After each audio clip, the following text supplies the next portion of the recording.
Il m'a été posé une question. C'est 1 Timothée 2, le verset 15. Elle sera sauvée néanmoins si elle devient mère. Ok, on reprend. Prends un autre verset qui vient avant. Nous allons mieux comprendre. Parce que pour faciliter la compréhension, c'est toujours important. Soit tu prends un verset qui vient avant, c'est important. On prend le verset 14. La Bible dit, et ce n'est pas Adam qui a été séduit, c'est la femme qui, séduite, s'est rendue coupable de la transgression. Beaucoup de gens ici interprètent mal ces versets où ils pensent que la femme qui sera enceinte ne sera pas sauvée. Ou la femme qui aura qui sera grosse ne sera pas sauvée. Non, c'est une mauvaise interprétation des choses. Dieu n'a jamais dit ça parce que être grosse c'est la volonté de Dieu. C'est lui qui a dit multipliez-vous. Donc c'est sa volonté. C'est pas parce que non toi tu es grosse que tu vas pas aller au ciel. D'où il y a même des femmes qui disent il faut faire attention pour dire qu'on a mimba pour dire non. Néanmoins elle sera sauvée si elle devient mère. Bon, ça c'est une... Patientez, je prends une autre version. Ça c'est la version Louis II. Nous allons mieux comprendre avec une autre version. Parole de vie dit ceci. Pourtant, elle sera sauvée en ayant des enfants, mais à une condition. Elle doit garder fidèlement la foi et l'amour et mener une vie simple qui plaît à Dieu. Pourtant, elle sera sauvée en ayant des enfants, mais à une condition. Elle doit garder fidèlement la foi et l'amour et mener une vie simple qui plaît à Dieu. Est-ce qu'on est en train de parler de la femme réellement? Est-ce que réellement on parle de la femme? Est-ce qu'on peut lire Genèse 3, le verset 15? C'est ce verset-là qui va mieux nous expliquer ce que nous sommes en train de lire ici en ce moment. Je mettrai une mission entre toi et la femme, entre ta postérité et sa postérité. Entre ta postérité et sa postérité. Celle-ci t'écrasera la tête. Celle-ci t'écrasera la tête. Et tu lui blesseras les talons. Et tu lui blesseras les talons. Quelqu'un m'a dit amen. Est-ce que je peux éclairer somebody? Ici dans ces passages, on parle de qui? De la femme et du serpent. Parce que Dieu est en train de maudire les serpents. Il a dit tu mangeras la poussière, tu marcheras sur ton ventre, n'est-ce pas? Mais tu mangeras la poussière chaque jour de ta vie. C'est la raison pour laquelle les diables mangent la poussière. Tu te poses la question, mais pourquoi les diables combattent les hommes? La Bible dit, tu es venu de la poussière, tu rentreras à la poussière. C'est aussi l'une des raisons pour laquelle les diables cherchent la poussière. Parce que tu es la poussière qu'ils mangent. Oh, c'est une malédiction que Dieu a donnée au diable de manger la poussière. Et toi là, tu as été tiré de la poussière. Voilà pourquoi les diables cherchent cette poussière. Quelqu'un m'a dit amen, j'avance. Je mettrai inimitié entre toi et la femme. Ici, on parle de la femme qui a péché, n'est-ce pas? Ève. Mais écoutez-moi, Ève, c'était une représentation prophétique de l'église. Oh. C'est une représentation, oui. Jésus est venu mourir pour la femme, pour sa femme qui est l'église, c'est l'épouse. Oh my goodness. En fait, la femme dont on parle là, c'est l'église. Et la Bible dit, écoutez-moi, Dieu donne un mandat clair. Il dit ceci. Il y a une inimitié entre la femme et toi. Voilà pourquoi le diable combat l'église. Il y a déjà une inimitié que le Père a établie. Le diable ne va pas applaudir l'église. Il combat l'église. Voilà pourquoi vous voyez des scandales. Vous voyez les sextepes entrer dans l'église. Parce que le diable travaille pour détruire l'église. Il y a une inimitié entre l'église et le serpent. Et voyez la suite, la Bible dit, entre ta postérité et sa postérité. Oui, le diable aujourd'hui a une postérité. Vous allez vous rendre compte que le diable est en train de multiplier sa sorcellerie. Il est en train de mettre dans plusieurs versions. Aujourd'hui, il y a le science occulte, il y a la franc-maçonnerie, il y a les Illuminati, il y a plusieurs qui se sont révélés. Mais écoutez-moi, dans les derniers temps, le diable est en train de faire que sa sorcellerie ressemble à la vraie spiritualité chrétienne. Et voilà pourquoi la Bible dit qu'il y aura les faux prophètes. Parce qu'il veut faire de sorte que pour séduire plusieurs personnes, la Bible dit qu'il séduira. Daniel, je crois, 11 verset 32. La Bible dit, il séduira par des flatteries les traîtres de l'alliance. Mais ceux du peuple qui connaîtront Dieu agiront avec fermeté. La postérité du diable, c'est ce que nous voyons aujourd'hui, le faux prophète. Et même après l'enlèvement, il y aura le faux prophète qui va se lever. C'est ce que la Bible dit. L'antichrist, amen, amen, il va se lever. C'est la postérité du diable. Mais écoutez-moi, quelle est la postérité de la femme? La postérité, la Bible dit, il t'écrasera la tête. La postérité de la femme écrasera la tête du serpent. Oh, nous connaissons un homme qui a écrasé la tête du serpent à la croix au lieu du crâne qu'on appelle Golgotha. Je suis il est la postérité de la femme et il a écrasé la tête du serpent à la croix de Golgotha. C'était un lieu du crâne, mes frères, mes soeurs. C'était au lieu du crâne.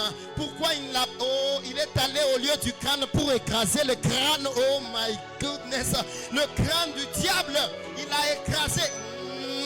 La Bible est en train de dire, il a dépouillé toutes les dominations. Il les a livrées publiquement en spectacle.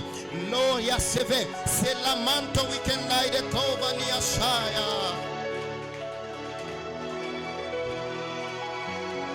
Aïe aïe aïe aïe aïe aïe aïe aïe aïe aïe aïe aïe aïe aïe. Waouh. La postérité de la femme a écrasé la tête du serpent. Le diable a été vaincu à la croix de Golgotha, mes frères. C'est la postérité. Ici, on est en train de dire que la femme sera sauvée à condition qu'elle enfante, à condition que Jésus vienne pour le salut de la femme, à condition que Jésus vienne pour le salut de l'église. My God. Wow. Pour que la femme soit sauvée, il faut qu'elle enfante. Il faut que Jésus vienne. Vous vous rappelez de l'histoire dans l'Apocalypse? La Bible dit, quand le diable quitte le ciel, il tombe avec la colère. Il voit une femme qui devrait mettre au monde un fils. Et cette femme a mis au monde le fils. Et le serpent est venu, le dragon, pour attaquer le fils. L'objectif c'était d'attaquer le fils. Mais Dieu a transformé même le désert en fleuve pour sauvegarder l'enfant. Et l'enfant a été sauvegardé. La Bible dit, il a été rempli de colère. Il s'est dit non, là je pars m'attaquer à tous ceux qui obéissent au commandement divin. Je pars m'attaquer. Le diable a échoué d'atteindre Jésus. Et voilà pourquoi il combat l'église. Yaba sauvelades. Wale campe la kundwa sevele kretosh. Wala kaya sauver gedesh. Frère, est-ce qu'il y a quelqu'un qui comprend? La femme sera sauvée si elle enfante. Il faut qu'elle ait des enfants. Et par ses enfants, qu'il y ait la personne de Jésus. Celle dont la Genèse a parlé.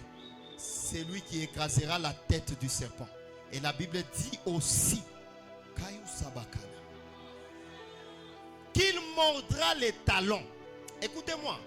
Dans les derniers temps, le diable a reçu le mandat d'aller mordre les talons de l'église. Or, les talons, c'est les ailes. Regardez comment le diable travaille pour décourager plusieurs chrétiens à venir à l'église. C'est ça, mordre les talons.